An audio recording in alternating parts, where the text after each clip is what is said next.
Hey lovies, welcome back to my channel. So today we have a really special video today. So I have my husband. I think you've seen him a couple times here and there in the channel, but we've been dying to do like a DIY challenge, and I think around Easter we were trying to do an Easter DIY and it never worked out. So I think fall time is the perfect time to do that. I still have Easter footage. And it was really nice, but I mean, I think this is going to be really fun. So it's going to be a DIY challenge, and I'm only going to do one DIY for fall because we're going to be spooked out for Halloween. We're doing a whole different Halloween thing for the house. You got a lot of stuff going for Halloween. We have April coming over in October, which is really fun. So I'm going to we're going to have fun doing one fall challenge or one fall DIY. So sorry it's not like last year where I had a bunch of DIYs. Well, one each. One each, yeah. So we're going to do a challenge, replicate a Noble Touches tutorial on how to do like a flower wreath. It's really pretty. I've actually never seen something like that before, so I'm going to try to do that with the supplies that I have. We have our supplies here in this nice big bucket. So tell them what you're gonna do, babe. So what we decided for me to do, because I don't do this stuff, I'm gonna make some mason jars look pretty. We're gonna use glue, we're gonna use leaves, we're gonna use candles, kind of be like an accent piece almost, maybe on a desk or a coffee table, or maybe even your dining room table. Just something that would be easy to make, because everybody's got mason jars. Yeah. You just don't know what to do with them. Like, we're only doing 2 right now because she doesn't want to waste the rest of our mason jars.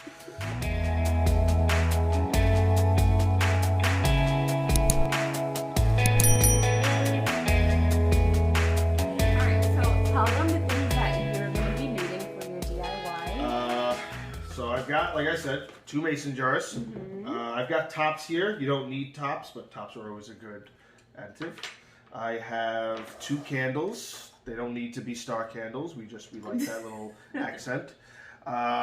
These leaves, which I'm going to be destroying. I hope I have enough. I have more. Okay, if we have more, then I'll get more. And some trusty Mod Podge. I don't know why. I have a brush for that. I have some paper towels. I gave you extra tidbits just in case you wanted to rust it up. Rustic, like, you know. Now I'm wrapping the mason jar? I'm just saying, it's just telling you, I don't do these things. I don't know what to do with this. So I have all the faith in you. I think you're gonna do great. Can I Mod Podge the rope? No, you can't. Maybe you can, but it's gonna get really sticky. You're gonna find out. So, my DIY, even though it's a challenge, but obviously it's going to be better because everything I use better.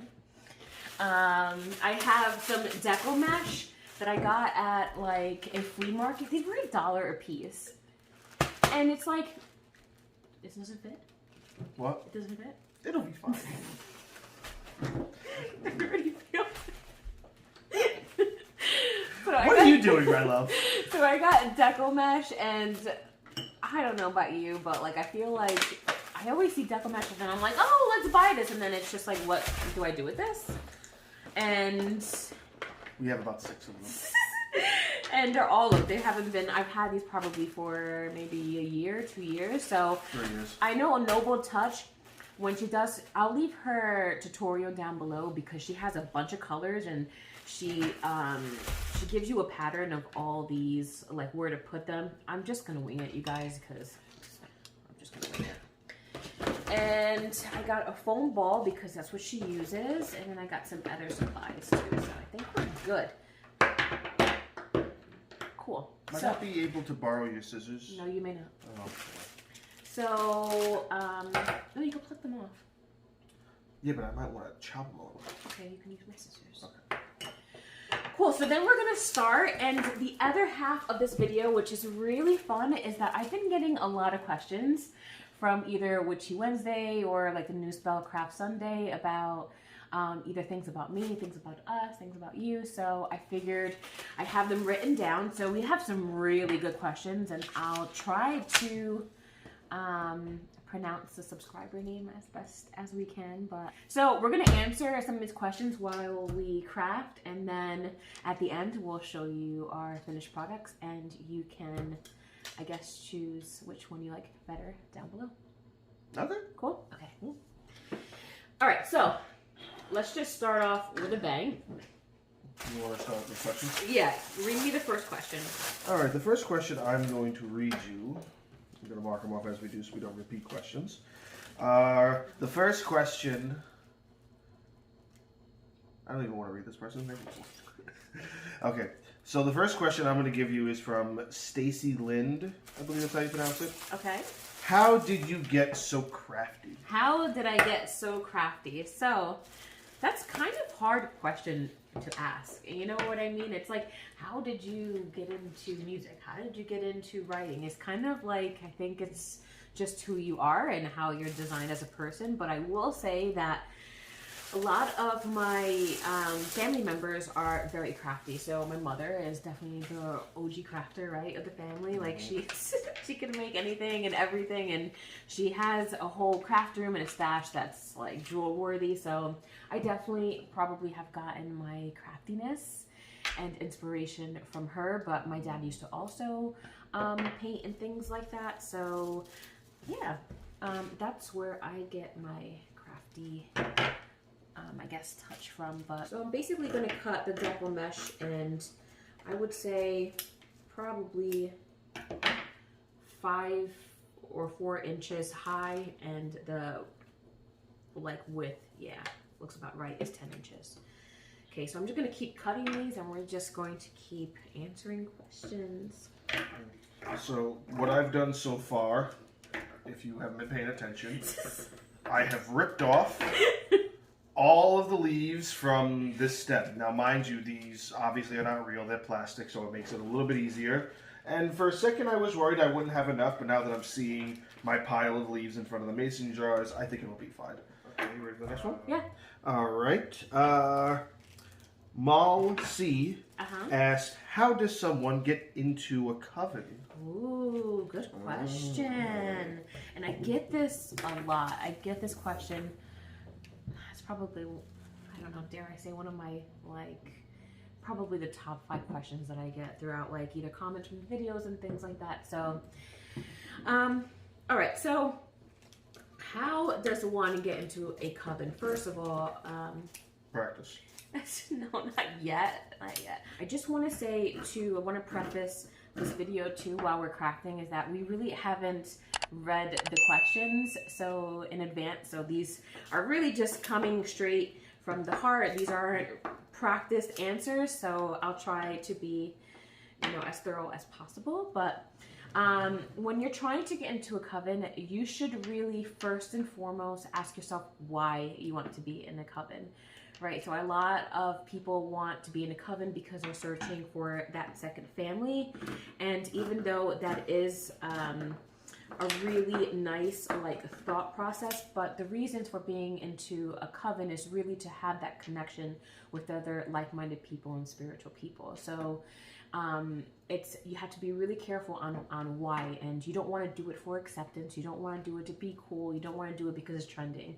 You want to do it because you genuinely want to feel the energy of people and grow with people as you're evolving in your spiritual journey.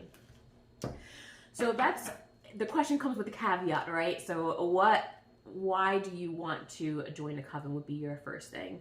The second thing that I would really recommend is, before we even delve into the question, is to really consider practicing like on your own, right? So be like a solitary witch, right? Because think about it, before I joined the coven, I was going to New York, remember, and practicing on my own.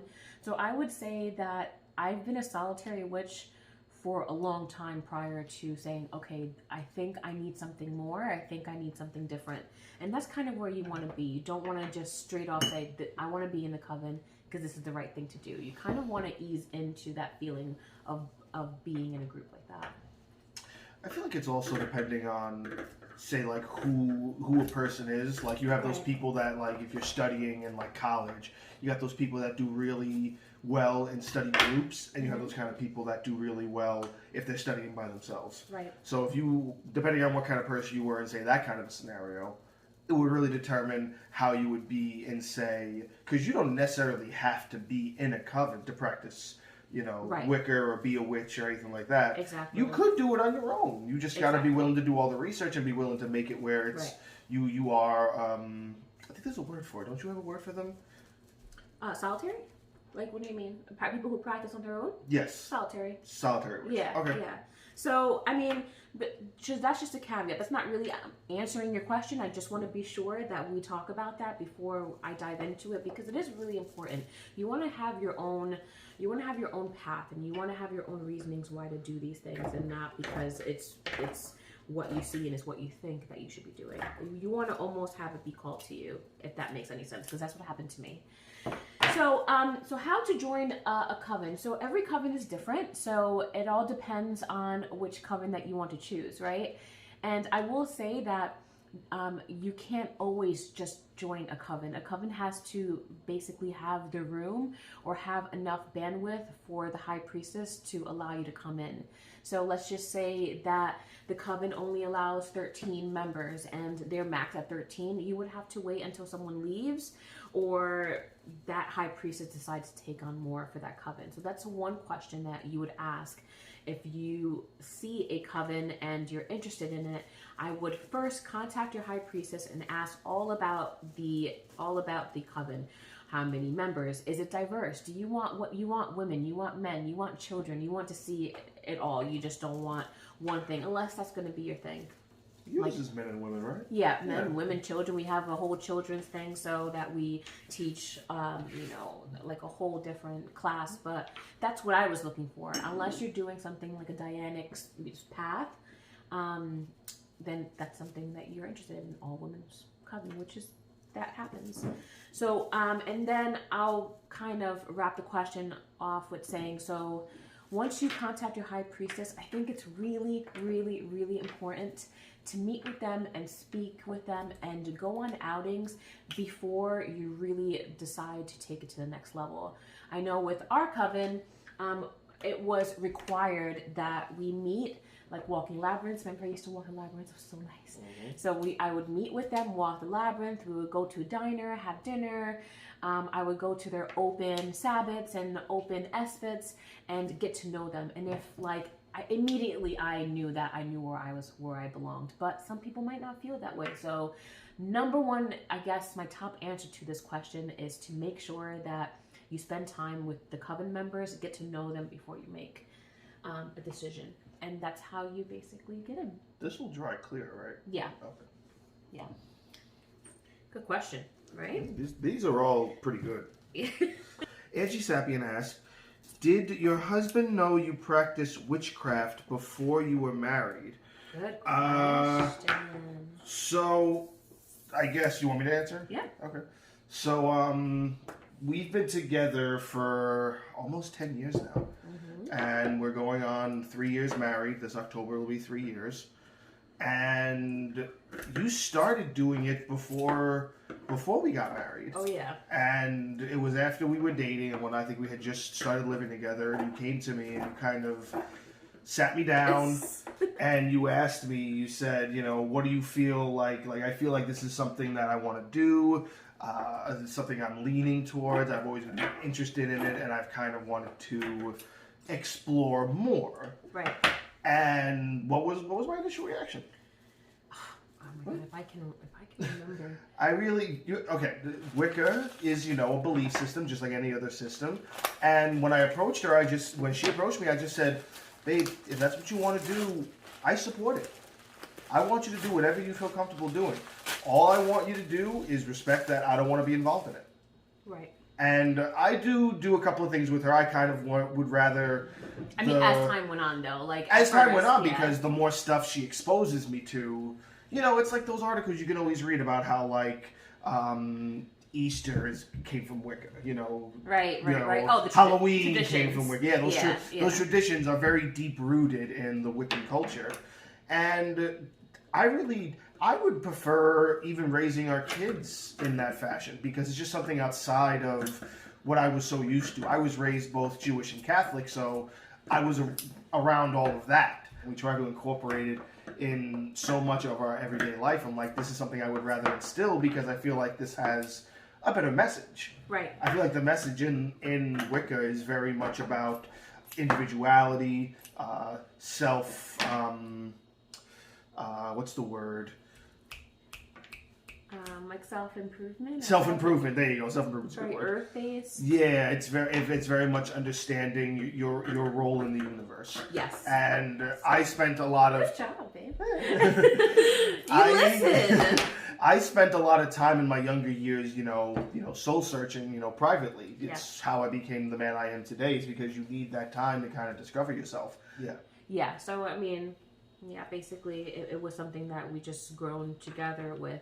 Mm-hmm. And I will say, to kind of have like a second part to that question, is that obviously, this is a good example of someone who doesn't practice and someone who does practice. And he really hit it on the head where you kind of try to incorporate it into like your everyday life, right? So that was really a good point. But it's really good to make sure that you're not pressing your beliefs on your other partner.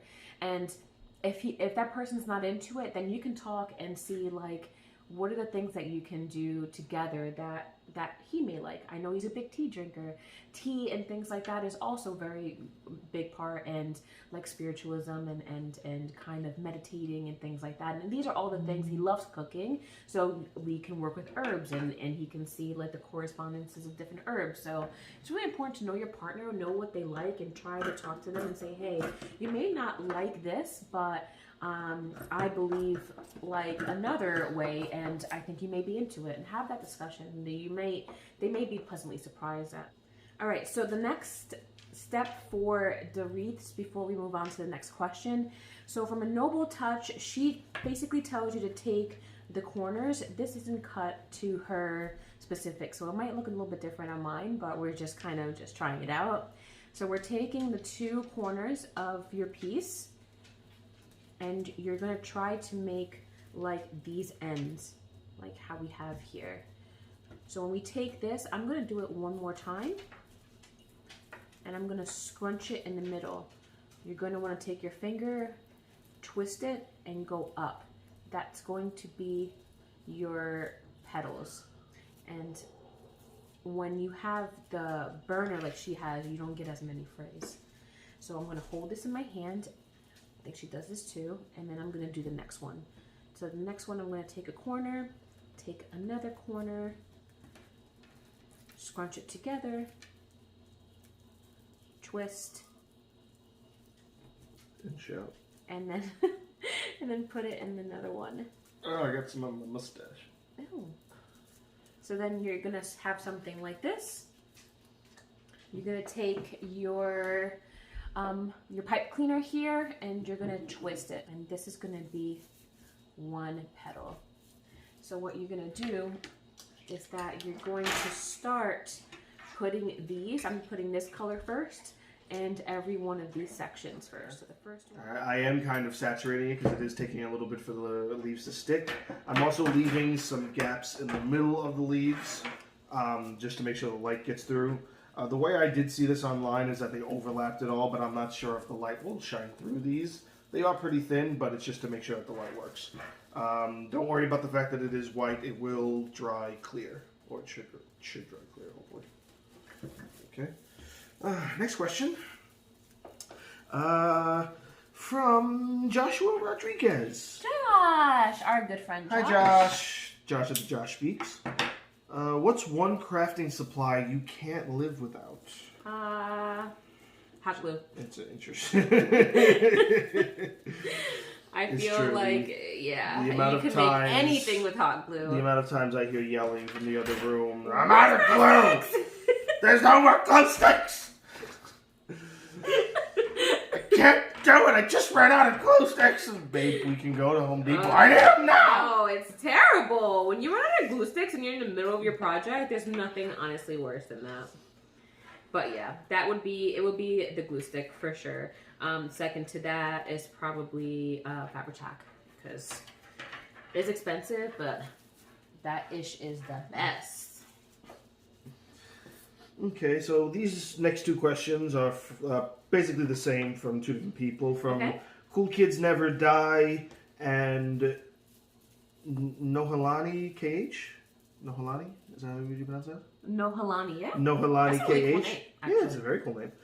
They both ask, when did you start practicing witchcraft or Wicker? I believe we kind of answered that. Yeah, yep, and I have introductory take a second. intro video in my channel where I kind of talk about that too. But really, I've been starting since I was a teenager. I've always been interested in the occult, always. And I talk about like my experiences, like going into shops. I think even to this day, right? They've like, we'll go into like a mystical shop or something like that, and it'll take me forever. Whenever she finds one, never want to leave. Like, and I just. What's your favorite one that's right over here on Route 611? Oh, Planet Earth Gallery. Planet Earth Gallery. I've been going there since I was very little, but the same feeling that I get when I go into like an eclectic shop, that it's like, this is like where I need to be, and it just feels so good in there. The same feeling I got when I was like 15 is the same feeling I have now. So doesn't look like much now. It still has to get pulled out, but these are how the petals are. Just as you go, definitely try to push them down so they stay down. Okay, so the next question is from Trent. Hi, Trent. Trent is a subscriber who's awesome. He also does really cool rock painting. Like, really cool rock painting. Who do you know rock paints anymore? Rock painting? And they're beautiful. Like, he takes, like, rocks, like flat rocks, he paints on them, and then he puts, like, an epoxy over it. It's beautiful. Interesting. So, thank you, Trent, for the question. So, how did we meet, and how long was I practicing before when I joined the Coven? So, we kind of answered how long I've been practicing. And how did we meet? Do you want to talk about that? That's one the of my PG That's one of my favorite stories.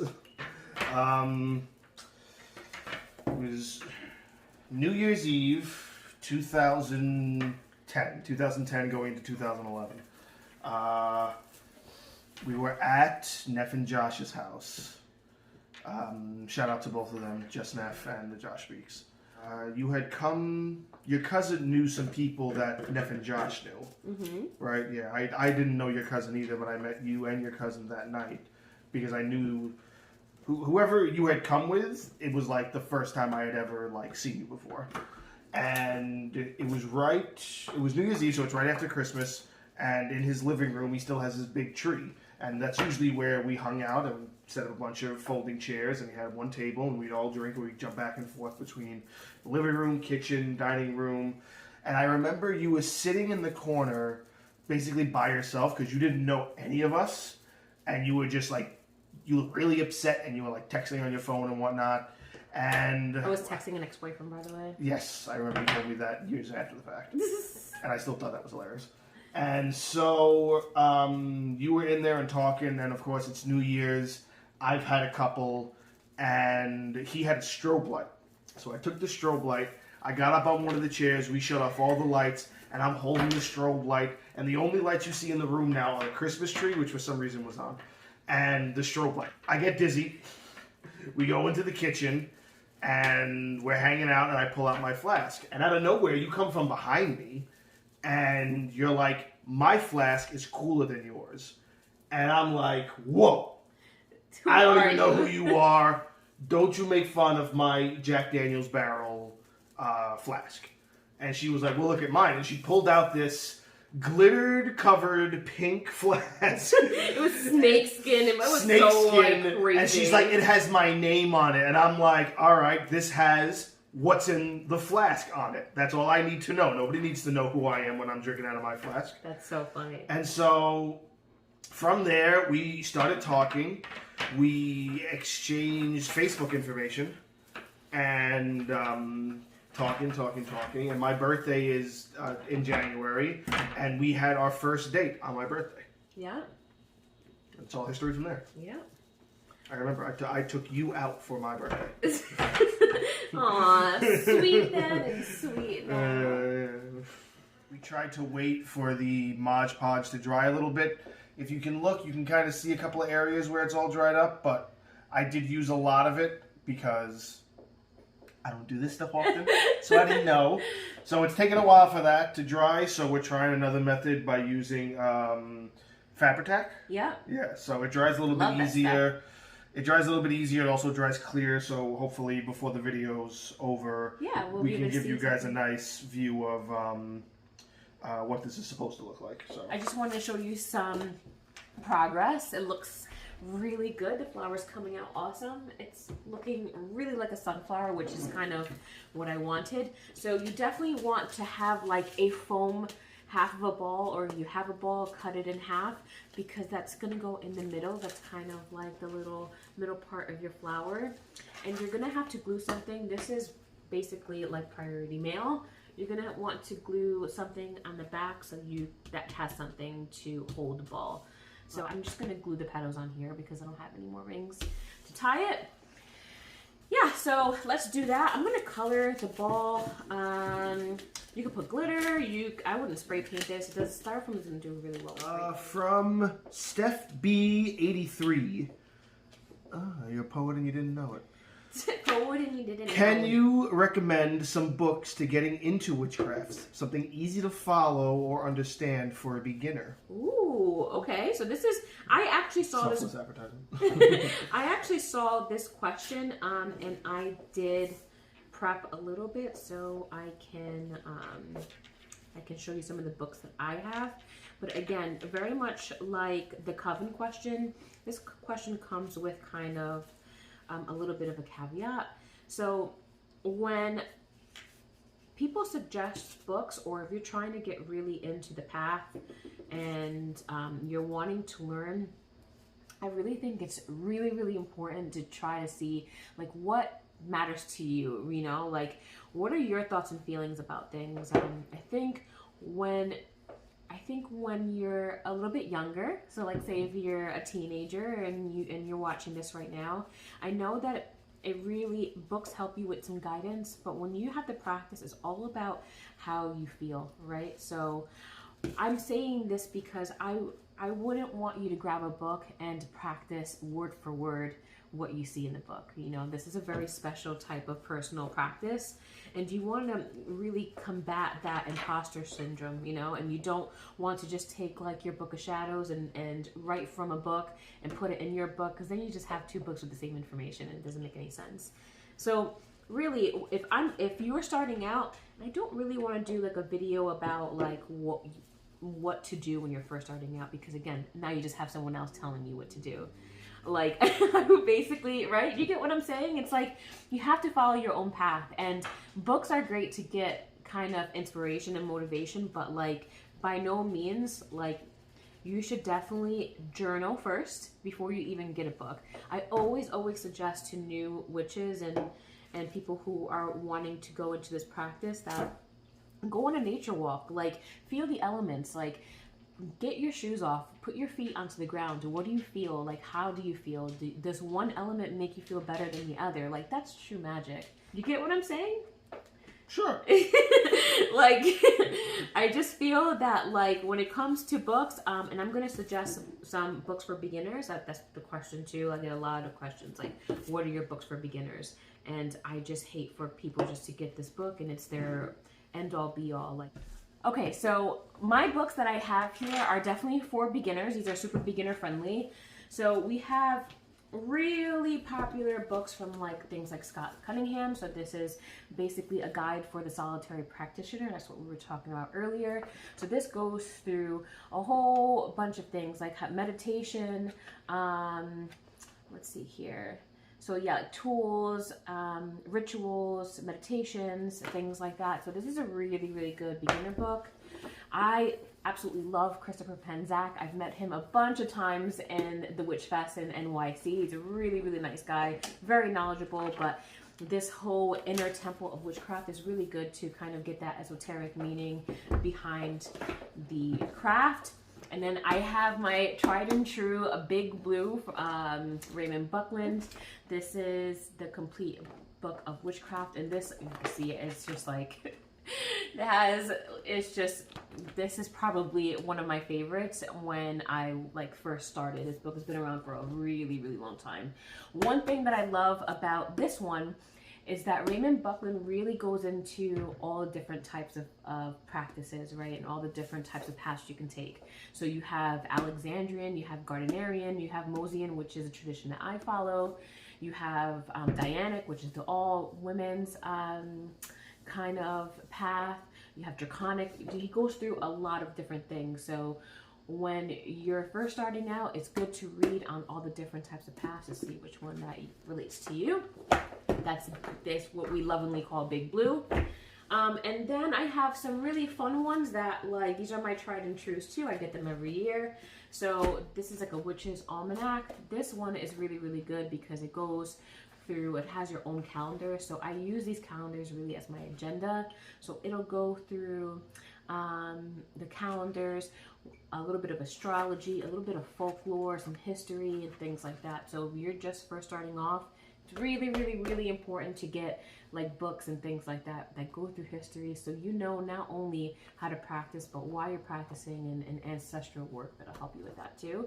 So the Witch's Almanac, one of my other favorites is the Sabbath Almanac. So these go through all the Sabbaths, recipes, crafts, stories and things like that. Really awesome to do with like your little ones, is to go through the Sabbath Almanac. Really, really awesome. And then I have some other ones here. I had the Monology Diary that I've did a really nice review on this one. This is an awesome, awesome, awesome book. I've been doing this along with tarot reading and my journaling. So this is a really good book to get every year for the beginner. A couple more. So I have the Secrets and Magic of Sigils. So these are different types of sigils and drawings and things like that.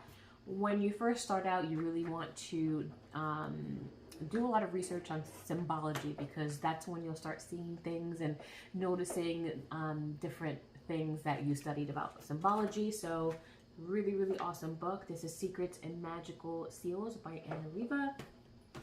And then a couple more if this is your jam. So I have crystals, minerals, and stones. So if you're a new witch or a beginner who wants to work with crystals, this book is really, really, really awesome because it tells you affirmations of pretty much like stones. It tells you affirmations, spiritual uses, mental uses, emotional. It goes divine guidance for a lot of crystals and stones. So this is really awesome when you're trying to implement crystals into your spiritual practice. And the last one is the Tarot of Illuminati. So this is a book that's specific to this tarot deck, but the actual expansion book, it really dives into all the different symbols you will see on your regular Rider-Waite-Smith tarot deck. So those, woo! Woo! So beginners, woo, woo, woo. dozen books. A dozen books, like. If you know and you're going and you meet any witch, a witch will tell you witches love books. They love journals. So, how many questions do we have left? Only a couple. We have a couple repeated here, ones we already answered. You know, Sarah Elizabeth asks, does your husband support witchcraft? I've answered that. Mm-hmm. We have one down here. Would you and your husband be against your kids practicing? That's from Lauren Michaels. Oh, but that's a good question. So, but I already. Let's think about that. So, like. But I already mentioned that I would like that over other things. I guess that's true. Yeah, that's true. You know, that's what I mean. Like we're kind of, you know, elaborating on our answers. So we're kind of answering questions that we didn't even know were still on here. But thank you all for the questions. You know, thank you, Lauren. Thank you, Sarah. Let's see who else we got here. Simply Crystal Elaine asks, do you practice any divination? If so, what do you prefer? I don't know what that means, so take it away. So, okay, so what do you don't know what divination means? So, like, okay, so I thought you would get that from Harry Potter.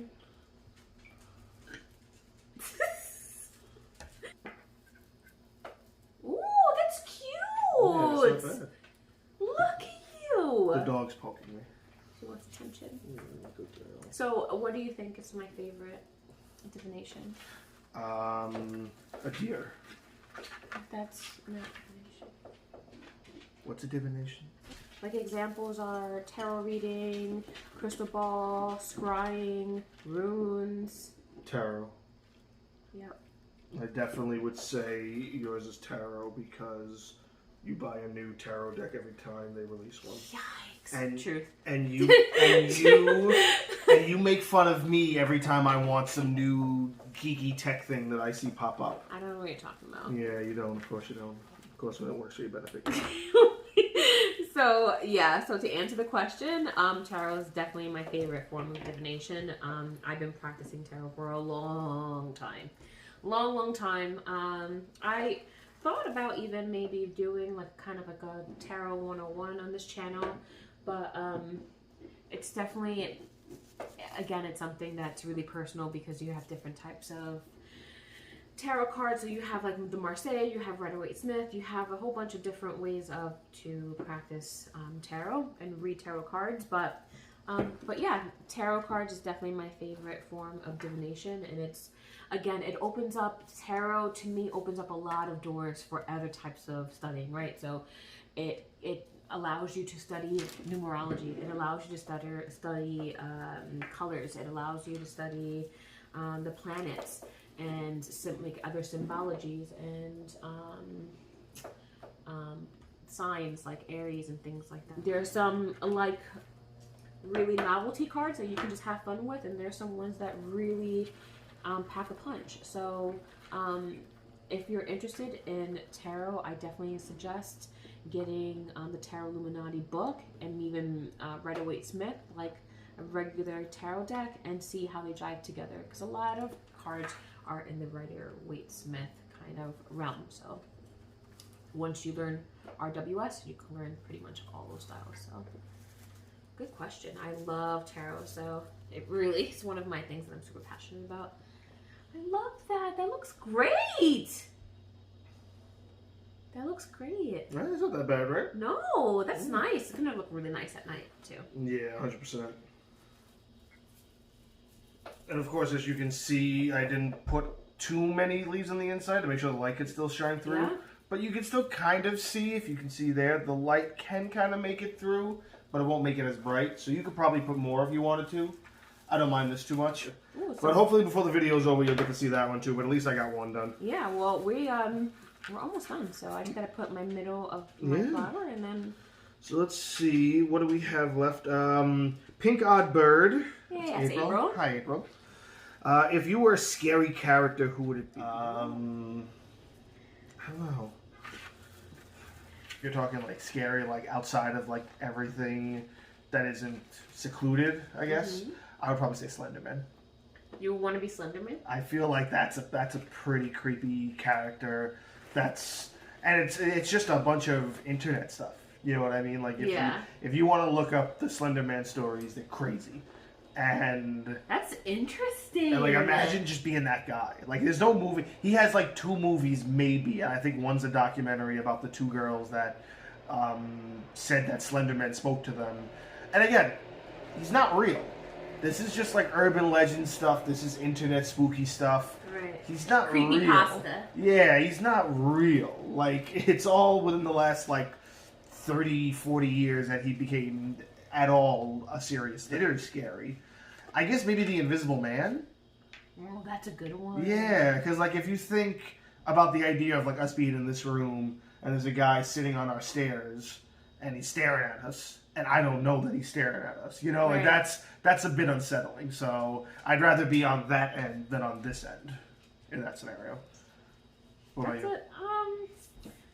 I don't know, because you have good answers. I kind of just feel like I was gonna say like Freddy Krueger or something like that, but now I feel That's like a good whack. One. How is that not whack? He's probably the one that makes the most sense out of all of them. Yeah. He's in your dreams. He's an actual boogeyman. I know. You know what I mean? He's the actual boogeyman. That's true. I just love, because I don't know, I've been having weird dreams lately, but I just feel like the idea of being able to go into someone else's like altered state, and I feel like, okay, so hear me out. Maybe this could be something for your podcast, which by the way, he has an awesome podcast that he just started. So if you guys can go check him out, he'll be on Spotify too. I'll leave his information below. Yes. But you can check out either one of them.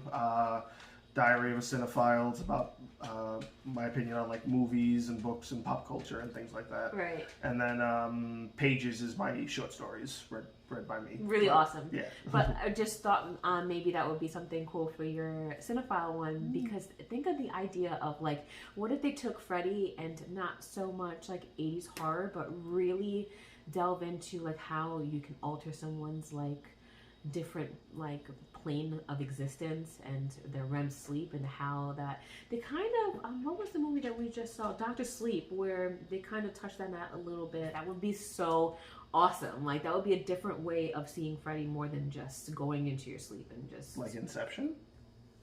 something like that. Like Freddy Krueger hooked up to an Inception machine? Like, I just think, wouldn't that be Jesus. cool? We're copywriting that. Yeah. So All right, we got one more left. cool. All right.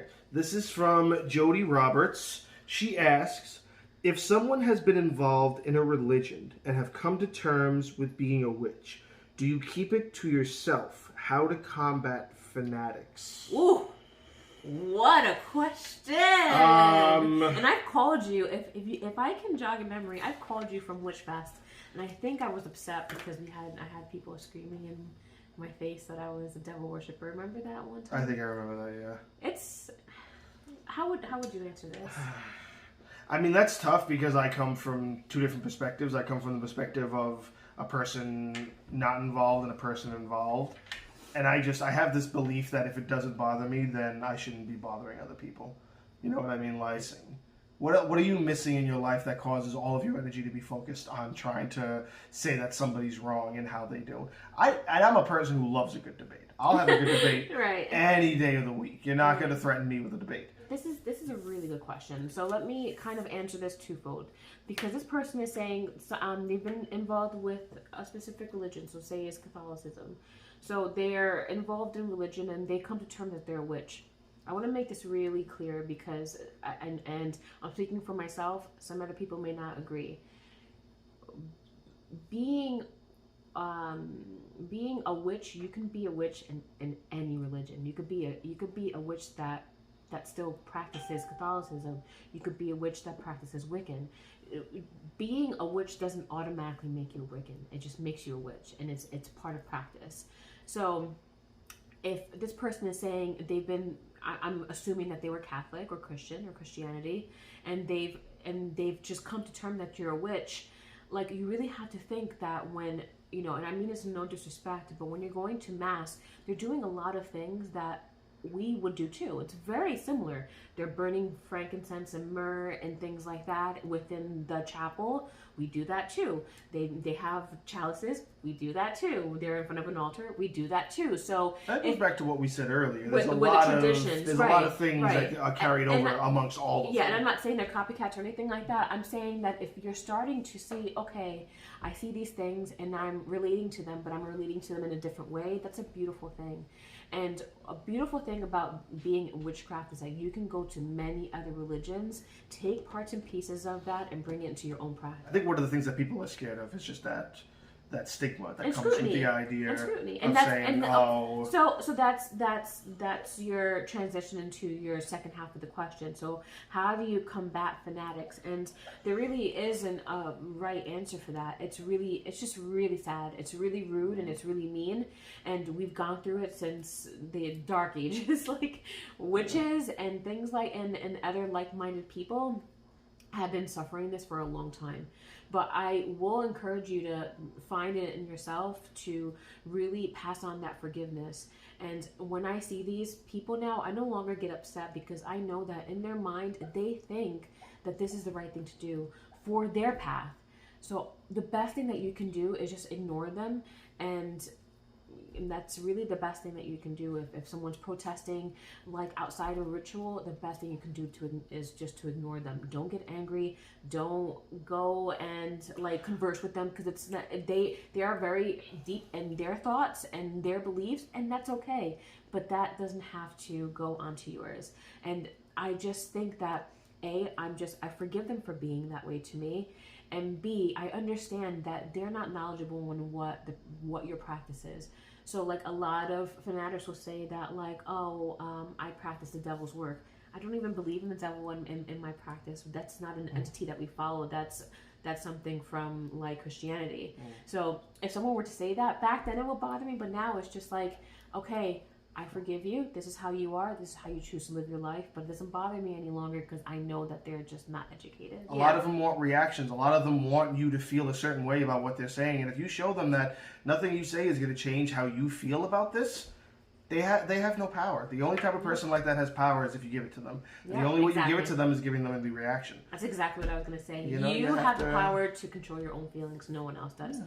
Every time you try to get upset or someone's going to upset you, you say to yourself, I have the power to make myself upset, not this person. Don't give someone else your power. We're done. So you want to kind of go over your final piece? Well, only one of them's done. The Mod Podge still isn't dried up yet. But as you can see, it's, again, like I showed before, it's got a couple of gaps in it, but that's so the light can shine through. It'll still have that little illumination through in the different spots, and also the leaves are pretty see-through, but if you have some better leaves that'll see through better, then maybe you want to cover the whole thing with it. Again, this one we use the Fabri-Tac, and this other one was the Mod Podge. Yep. As you can tell, when it starts drying up more, it's definitely going to be clear, so you don't have to worry. It's really cool, actually. It's having like more of a dimensional look than this one is. Yeah, it is, because this dried faster than that. The Fabri-Tac is a lot faster. Looks great though, babe. I love it. And then little accent rope, and then this top. Cool. Yeah. All right, so and this one's mine. So I made a sunflower wreath. This one was, again, it's really time consuming, but I really love the end result. So we just put the ball in the middle. It kind of, I probably would have done this a little bit darker, like maybe a darker red or a darker brown, but I love how the whole wreath kind of looks like one big sunflower. So really cool. So you can comment below which one you like better. And I really hope you found this Q&A super helpful. It was really fun crafting with you guys and getting to know Jesse. I'm sure he'll be in our channel again. So thank you for having me. Thanks for stopping by. Yep. So yeah, don't forget to subscribe. I'll leave his information below. I'll leave a Noble Touches tutorial below, and yeah, comment which one you like best, and I'll see you in the next one. Bye. Bye, guys.